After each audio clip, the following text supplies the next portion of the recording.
Alright, so here we have two chicklets, two small little pigeon chicks. That maybe a laughing dove. I can't be sure till they start growing their feathers properly.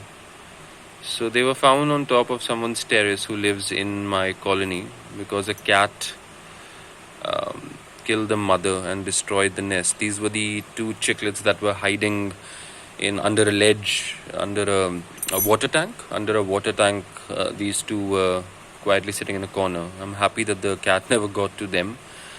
But yes, they're here now, so I'm going to keep them and nurse them back to health. And once they have feathers that they can fly with, I will release them back and they will just fly away. They'll find a place for themselves. So for now, I am trying to nurse them to health and hoping that they survive, that both of them survive, because sometimes have to be very gentle with them so they don't freak out, because they've gone through trauma, right? They've seen their mother be killed by a cat. So you got to be very, very gentle with them. Yes.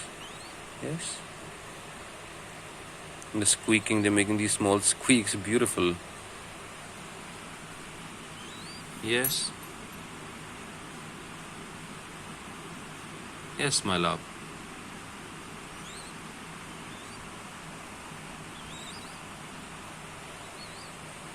See, they're relatively active,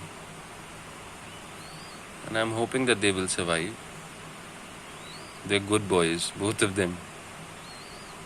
Okay, I won't bother them too much because they're already a little traumatized, so I'm going to leave them there. But yes, if you find abandoned birds, especially during these days when the heat wave is so immense, it's so intense that a lot of birds are dying, and a lot of grown birds are dying and leaving behind chicks that can't fend for themselves.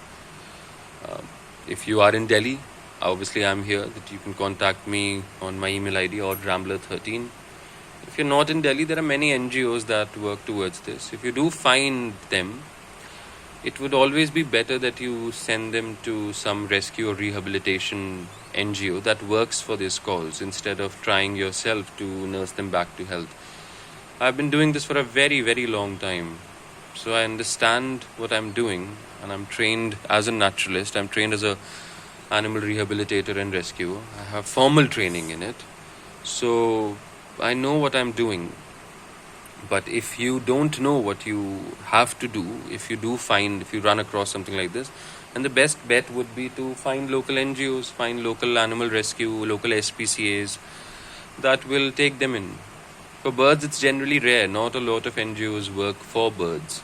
A lot of individuals do, but a lot of organizations don't, because they don't have the capacity for them. They're such small creatures. You require expert advice, expert doctors for them. Someone who takes care of a dog, someone who nurses a dog to health, a veterinarian who specializes in dogs and cats, might not always specialize in birds. Things like that. Smaller life forms.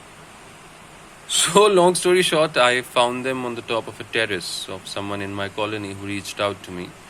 And I've taken them in. I think for a month and a half I'll keep them, and then I'll release them back to the wild. I will train them how to fly. I will train them what to eat. I'll feed them the grains that they should eat, and they would survive. Pigeons are very hardy that ways. They survive. They manage. If they are pigeons and not laughing doves, it's a little difficult to tell when they are so young.